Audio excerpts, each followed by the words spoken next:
Okay, everyone, good afternoon.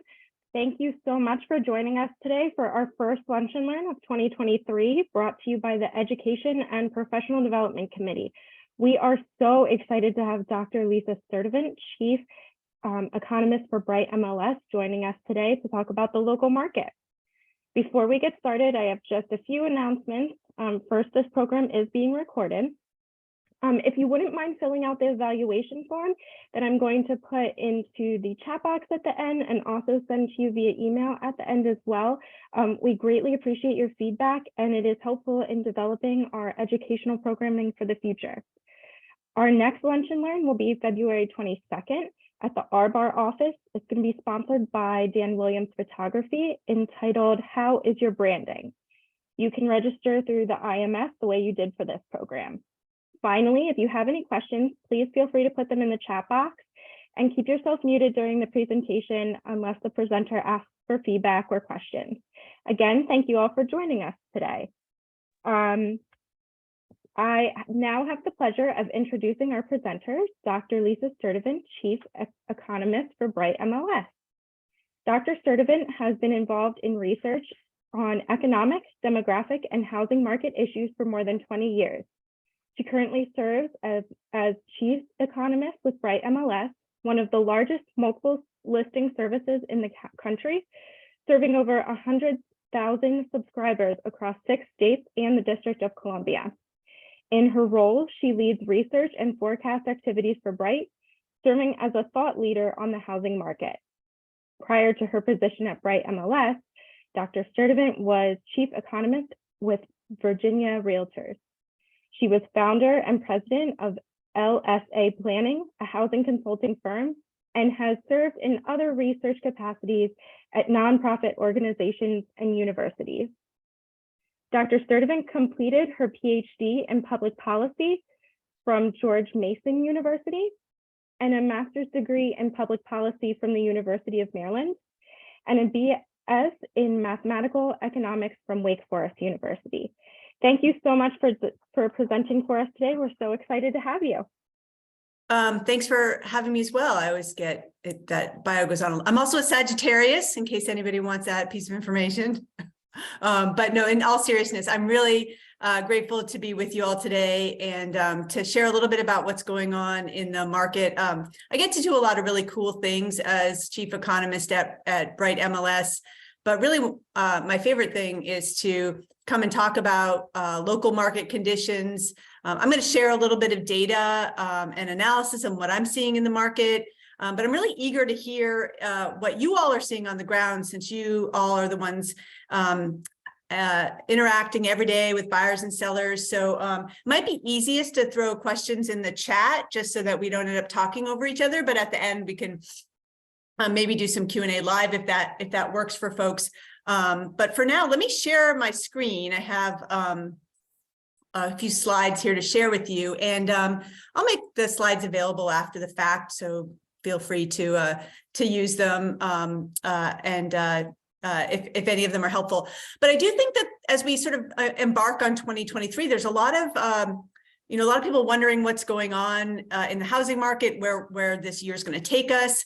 And I will start by saying, if anybody tells you that they know exactly where the housing market is headed in 2023, I would take it all with a grain of salt. But I do think there's some things we could be paying attention to help us prepare for the year ahead. So just to take a minute to see where we've been in Berks County, first we sort of look at how the pace of sales activity has really slowed over the last 6 months. So this chart shows the number of sales in the county in 1 month compared to the same month a year ago. So you can see in December, which is the last month for which we have data, monthly home sales in Berks County were down 27.7% compared to December of 2021. 2021 was a pretty good month, but you can see that these bars are sort of been negative really for the last the last year or so, where year over year home sales activity has slowed down from where we were.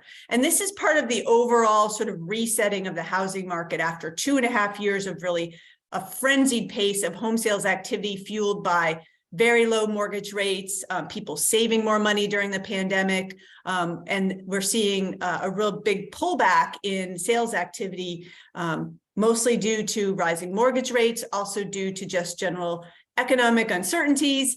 And then frankly, there's a lot of people who just pushed their home purchase up early and would have been in the market now, but bought earlier in order to take advantage of really low rates. Because what we're seeing in the market, and even as we see buyers pulling back, we're still seeing home prices rising in most local markets. And Berks County in particular, we're seeing in December, the median sales price was up 10% year over year. There's a little bit of fluctuation in the market, but really during 2020 and 2021, we were seeing double-digit price growth across the county pretty consistently. And if we look ahead, I would imagine that we will continue to see prices rise in the county, though at not quite the same pace. I got a message that my internet is unstable. We are having a little bit of winter weather here where I am. Please, someone speak up if I freeze up, and I will try and switch internet connections. Gotta love January, but it's very pretty, but it is starting to come down. One of the reasons why prices have continued to rise in the county, as well as really in much of central Pennsylvania and in the Philadelphia metro area, has been because inventory has been pretty low. So what this chart shows is the number of active listings in the county at the end of the month compared to that same month a year before. So look, during August, September, December, October, November, back in 2020, you can see year over year inventory was being drawn down by 50, 60, 70%. We basically had nothing that was staying on the market long enough for a buyer to really sort of take a breath and make a decision. Since then, we've seen inventory shrink at a slower pace. And in fact, in December, for only a handful of times here, we've seen inventory rise 18% year over year. So supply is up, right? But if you're working with a buyer in the market right now, you know that it is still feels really tight. And the reason why we're seeing inventory increasing is not because sellers are, flooding the market wanting to list their home. In fact, quite the opposite. We're seeing new listings down pretty dramatically. But what we are seeing is that because buyers have pulled back, homes are remaining on the market a little bit longer. And so as they stay on the market longer, inventory is building up a little bit more. So as we talk about inventory expanding, it is still very important to recognize that overall supply is still very, very low. And I mentioned that the pullback in new contract activity has really been the driver of the inventory growing. This shows the number of new pending sales in Berks County compared to the same month a year ago. The number of new pending sales was down 34.1% in December compared to last December.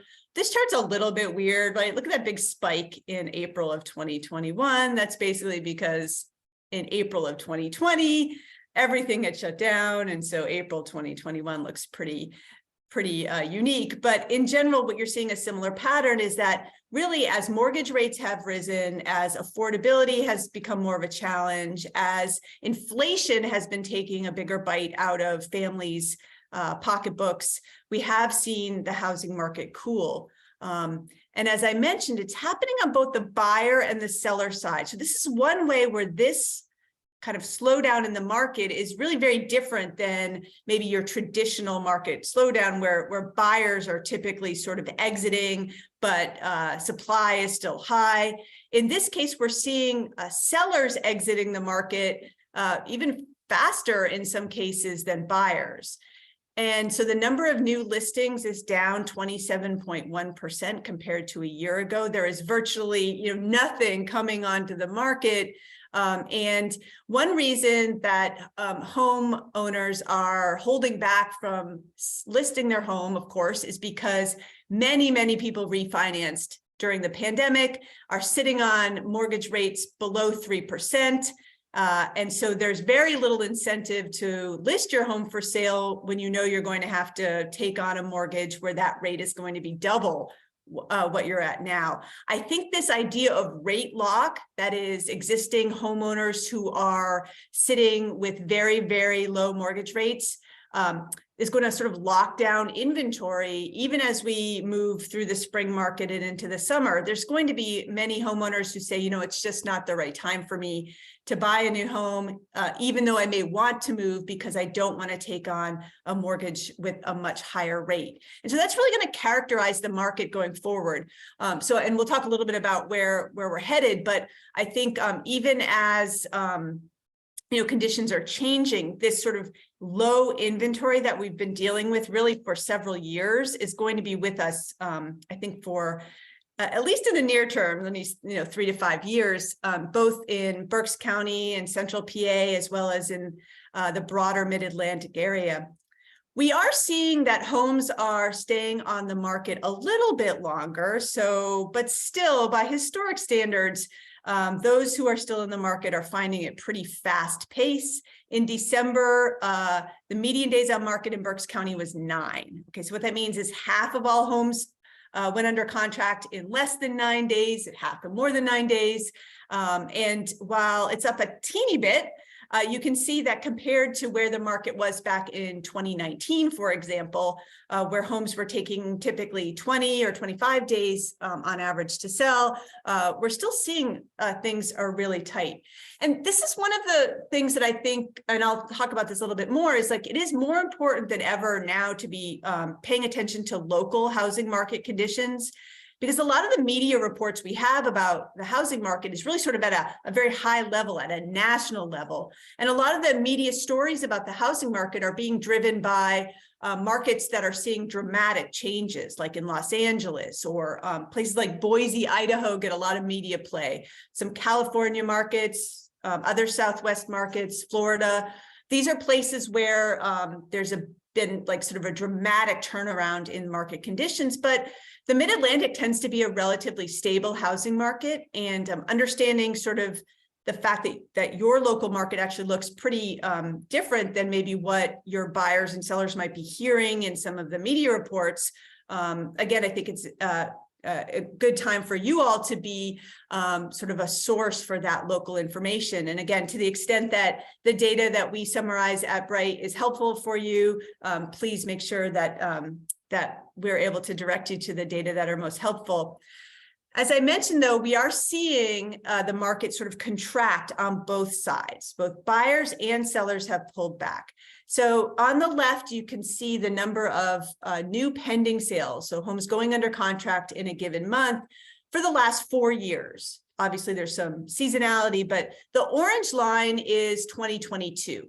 And then you can see early in the year, back in January and February and March, new contract activity was sort of on par with 2019 or even 2021.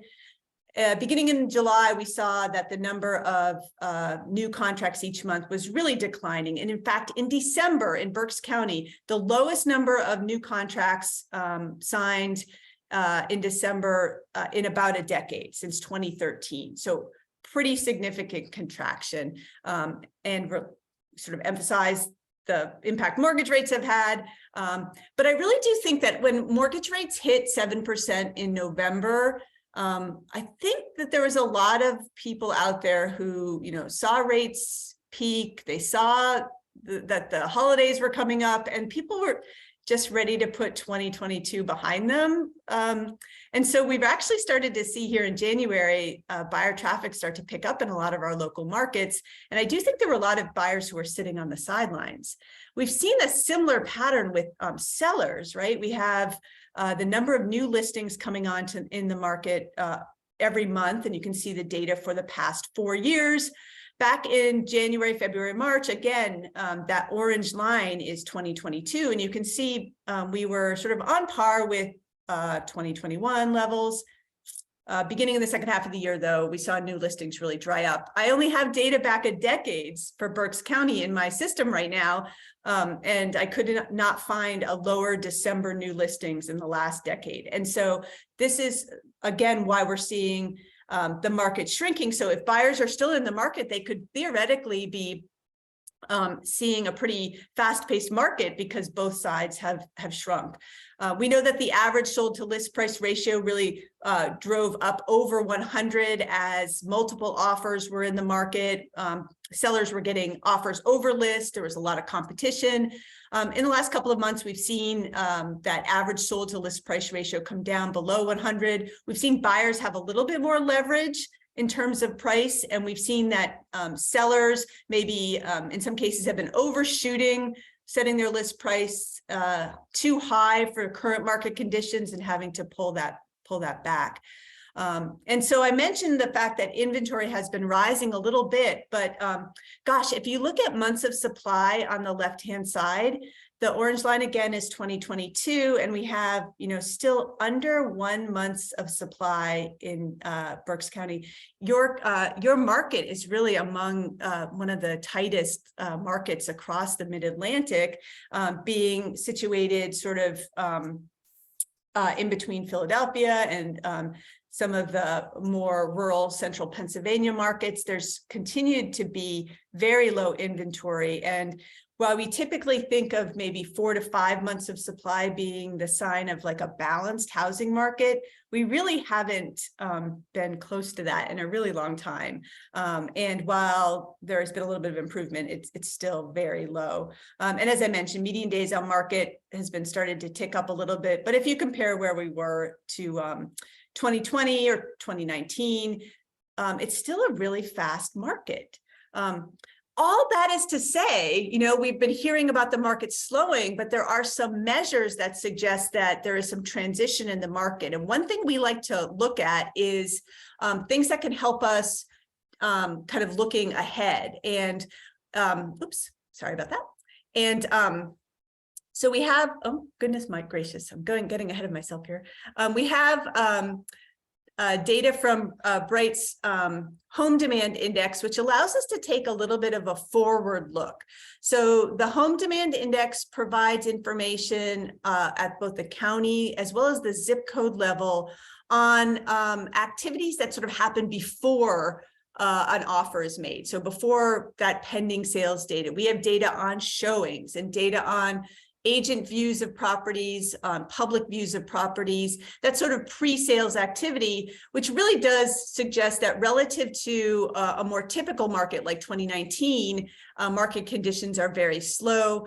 There's a little bit of variation across Berks County, but you can see by and large, we're in that sort of slow or limited market, as is the rest of really the whole Mid-Atlantic's all blue at this point. But this would be a good resource to pay attention to as we come into the spring market, because it can give a little bit of a preview of which markets might be getting a little bit, might be sort of coming back alive, in the spring market a little bit earlier than others. We might start to see some of these zip codes turn pink or even red as we head into February and March. And you can kind of use this to talk with prospective buyers and sellers about kind of the state of the very local market relative to other places across the region. So with that as sort of a precursor of where the market's been, let's take a look ahead. And I know that one thing that people are thinking about quite a bit is mortgage rates, for good reason. Rates rose and nearly doubled in 2022, the fastest rate increases that we've had in more than 4 decades. And so rates are now around 6.25% average on a 30-year fixed rate mortgage. And for those of you who've worked in the business for a long time, it's true. 6% mortgage rates are actually pretty typical. That's not a bad rate to borrow money for 30 years. It's just that if you're a buyer who's only been in the market for the last couple of years, 6% seems really high, right? So this is an opportunity for all of us in the real estate industry to help re-educate buyers and sellers in the market about what sort of typical conditions might be. And for now, I think we're going to see 6% rates for a while. I think that's what buyers are going to see when they go in the market. We've seen them drop a little bit, as you can see here in the beginning of 2023. They peaked, as I mentioned, back in November, a little over 7%. We've actually seen in our weekly data that we track a little bit of a bump in new pending activity as well as showing activity. thinking some buyers are trying to jump into the market as these rates have been coming down a little bit. The reason why rates have risen so quickly is really that that we've seen the Federal Reserve raise the federal funds rate, which is that light blue line on this chart, in order to try and tackle inflation. There is reason to think that even if the Federal Reserve continues to raise interest rates to tackle inflation, which they're all but certain to do when they meet next week, that those anticipated rate hikes are sort of already baked into mortgage rates. And there's a lot of other factors that influence mortgage rates. And I would expect that we're going to see rates hover in the 6 to 6.5% range, at least through the spring market, through the first half of the year. And I really do think that buyers are starting to accept that sort of new normal. And as we think about that new normal, which is sort of the last bullet on this market reset, it's important to pay attention to rates. It's important to pay attention to inflation and to all the other economic data that come out. But it's also important as we're thinking about where the market's headed to remind ourselves about the fundamentals that drive the housing market. And in particular, the demographic fundamentals are really quite positive for a strong housing market reset here in 2023. We know that millennials form the largest demographic cohort in the US, and they are now between the ages of 27 and 42. And the typical first-time homebuyer age is about 33. And so we have, 4, 5, 6, 7 years, right, of millennials being sort of this very large group in the population who are in that prime first-time homebuyer age. So far, the economy has been holding up pretty well, despite fears that the labor market would be negatively impacted by the Federal Reserve raising rates. We've seen unemployment continue to stay very low.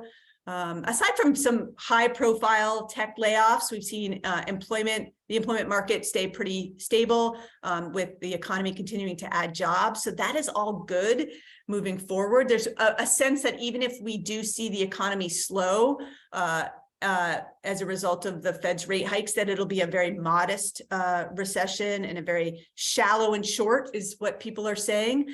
So there's a lot of relatively good things in the market that suggest that despite some of the prognostications out there that we're headed for a market collapse, I just can't see it given the fundamentals that we have in place in our present housing market.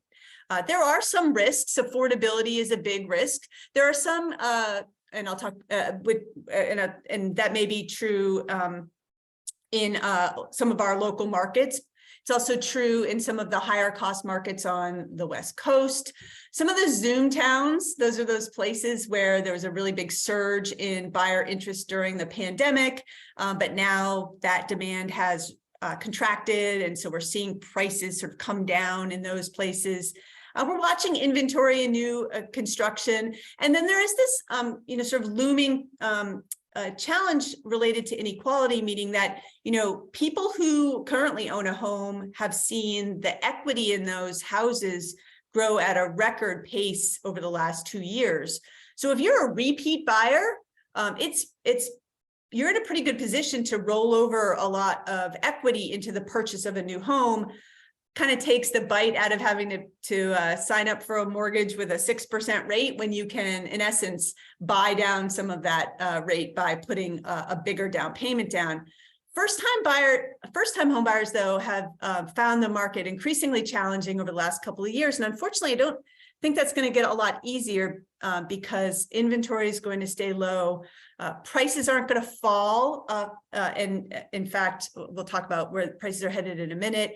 And the market is still, while will be less challenging for first-time buyers, it's still going to be a tough market out there.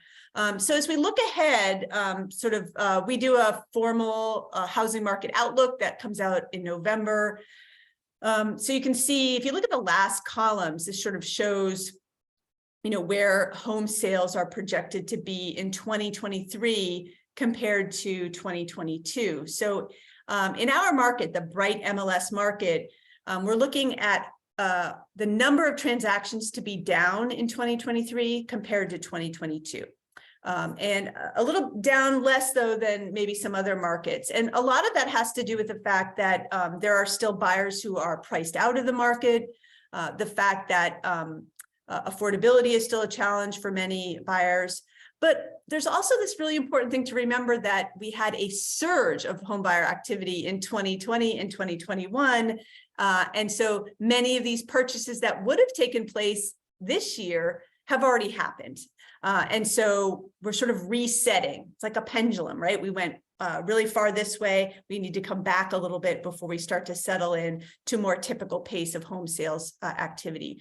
I do expect that prices are going to stay pretty stable. We've seen home prices fall from their peak levels. So home prices tend to peak in the summer and then start to, come down a little bit during the winter. But overall, on an annual basis, I'm forecasting that home prices in our Mid-Atlantic Bright MLS footprint, as well as in the Philadelphia metro area, to be pretty much where they were last year. So rising just about 1% or a little bit less. There are some places where there's greater risks for prices to actually come down, be negative year over year. These tend to be places where there was a big run up during the pandemic. You can see this includes, so this is our sort of footprint, the Bright footprint from New Jersey up in the north, all the way down to central Virginia. And so you can see that some of the places where there's the greatest risk of price declines include those second home markets, like on the coasts and at the shore. And you can see some of the more exurban communities, particularly in central Virginia, where there was a big rush of buyers during the pandemic from DC moving out to central Virginia. And now those buyers have disappeared and prices are starting to come down. But if you look at the Philadelphia region, if you look at, my glasses on, in central Pennsylvania, you look in Berks County in particular, really very little risk in your local market of any price depreciation. And so if you have a buyer maybe who's saying, look, I'm waiting for prices to fall before I'm going to, make a move, there's really little reason to expect in Berks County and really in much of the surrounding market for prices to fall anytime soon. I do think buyers will have more leverage on price, and this is the time to, ask for help with down payment, help with closing costs, and to certainly ask for things like home inspections and appraisals and all of those things that sort of went out the window during the pandemic. Buyers really should take advantage of that leverage, but they aren't going to see really big declines in home prices. So sort of picking up on that theme, I do think buyers, still they'll have more leverage. There'll be a little bit less competition in the market from investors and from cash buyers. But inventory is still going to be pretty low. And so the advice that, I would give to a buyer is, you still have to be ready with financing lined up, to be prepared to make an offer when you find a house you like. And while you might not be competing against 5 or 6 or 10 other offers, you still do need to be ready to move when you find something. On the seller side, I do think sellers have gotten a little depressed because buyer traffic slowed down so much during the fall, and there will be an uptick in buyer activity. We've already seen it in our weekly data, even here in early January. Pricing is super important, and working with a local realtor who understands the local market is going to be more important than ever. You have a great chance to demonstrate your value. And we've seen that when sellers list their price that reflect current market conditions, as opposed to kind of what they hoped they could get or what they saw their neighbor get last year, homes are still selling very quickly. Sellers need to prep their home. They need to be prepared to negotiate and to have a buyer come back and offer below list and even ask for some concessions. And I think sort of getting back into, again, a more normal market. And this is really your opportunity to demonstrate the value you all bring to the home sales transaction by helping to re-educate buyers and sellers, and maybe even other agents who just started in the business during the pandemic, to help remind everybody about what a normal or more typical housing market looks like, and really to be a resource on local market conditions so that if there are concerns or if people are sort of hearing things in sort of a broader national reporting on the housing market to help, dispel some of the myths, because the Berks County market is actually quite stable and will probably proceed through 2023 and still being pretty competitive. Before I shut down, and I haven't been tracking the chat as well as I should have, but if there are questions, please do put them in the chat. I'd be delighted to answer questions, but I'm also really super interested to see if what you're seeing in the market is kind of what I'm seeing in the data, and if there's other things that you're seeing that you think would be helpful for us to track. I do want to make sure that you're aware of the resources that we have available for you at Bright MLS. We do publish weekly reports on the housing market, tracking things like new contract activity, inventory, days on market, the number of showings, really to give you sort of this kind of first look at where the market's headed. We have monthly home sales reports, a lot of news and insights where we try and kind of break down some of the trends in the market, kind of in written form. If you like videos, we have videos. If you like webinars, we have monthly webinars on the third Thursday of the month that you can register for.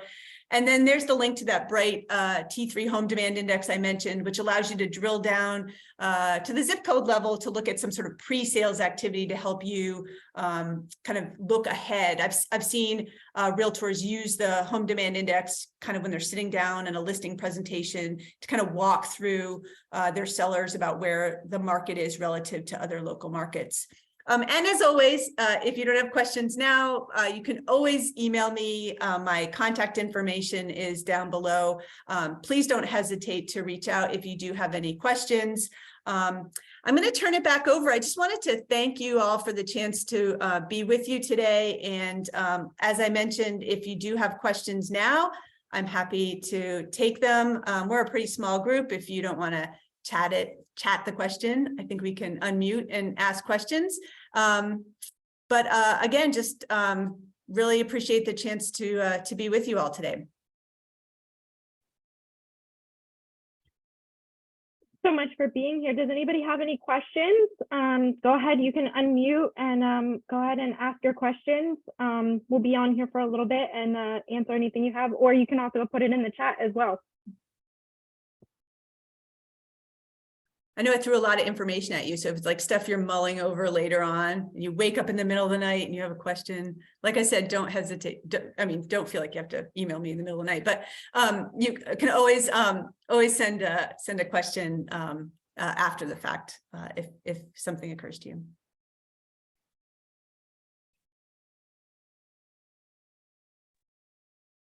Excuse me, can I ask you a question? Of course. Oh, could you pull up slide number 8 or 9? You were showing that well, something against sales price ratio, like offer amount versus. Yep. Let's go back here. Oops. Yeah. This one here? Yes. Oops, What? Hold yeah. on. I don't know where it went. There it is. Yes. Yes, thank you so much. So what do you think it will, it will go up or down, or it will be like a stable around 100? Yeah, that's a really good question. So we have been seeing that it's been going down, right? Meaning that the average sold price is coming in below the average list price. I imagine it's going to probably hover around 100 because I think sellers are getting better at listing their price, listing their home, pricing their home. And so I expect that we'll probably hover between, 98, 97%. That's kind of typical, right? Where the home is listed for a certain amount and then the offer comes in and it's a little bit below. So I expect we'll stay below 100 after seeing this sort of above 100 trend for a while. Is that what you're asking? Yeah. Okay. Thank you for answering. Thank you so much. Of course. Yeah. I see there's a couple of questions in the chat. Let's see if I can put my glasses on here. And analysis or perspective on how the market for age-restricted housing is doing. Jeremy, thanks for that question. You know, I don't track the age-restricted housing as closely or at all, to be perfectly frank with you. We do know from talking with local communities and then also just from kind of studying the local the demographic picture that the demand for 55 and older housing has really been quite robust. We see that while there is a lot of interest from folks who want to remain, you know, kind of aging in place, living in their homes or their communities. This population of baby boomers is now reaching their 70s, and that is typically the age at which folks go into these more age-restricted communities. And so the demand for age-restricted housing is really going to be pretty strong over the next decade or so. I've also heard from local communities that it's a little bit easier to build age-restricted housing than it is to build other kinds of housing. Local communities often are, you know, a little hesitant about a lot of new housing development. One reason is they're worried about more kids in the schools, but age-restricted housing doesn't have any kids. And so there's a little bit more appetite to permit for age-restricted housing. So I do see this as a segment of the housing market that's going to be particularly strong over the next decade as boomers move into their 70s and are looking for alternatives. Like I said, we're seeing baby boomers stay in their homes longer than other generations did. And so it might take a little bit longer. These places that might have been 55 and older, like I said, the typical age is of people entering those are really 75, not 55. And so I think it's something that's going to be definitely in the market. And then the question about slides. Yeah, so I will send the slides out after the fact. And like I said, if there's anything you find useful in them, don't hesitate to print them, share them, post them, whatever, if using them to help you communicate with your buyers and sellers and your colleagues.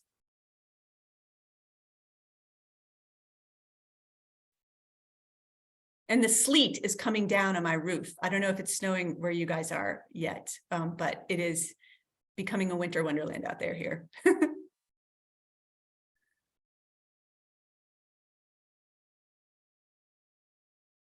Well, if there's nothing else, I will, like I said, I'm always available, and I want to thank you again for being here, and I will shoot the slides over just as soon as we hop off.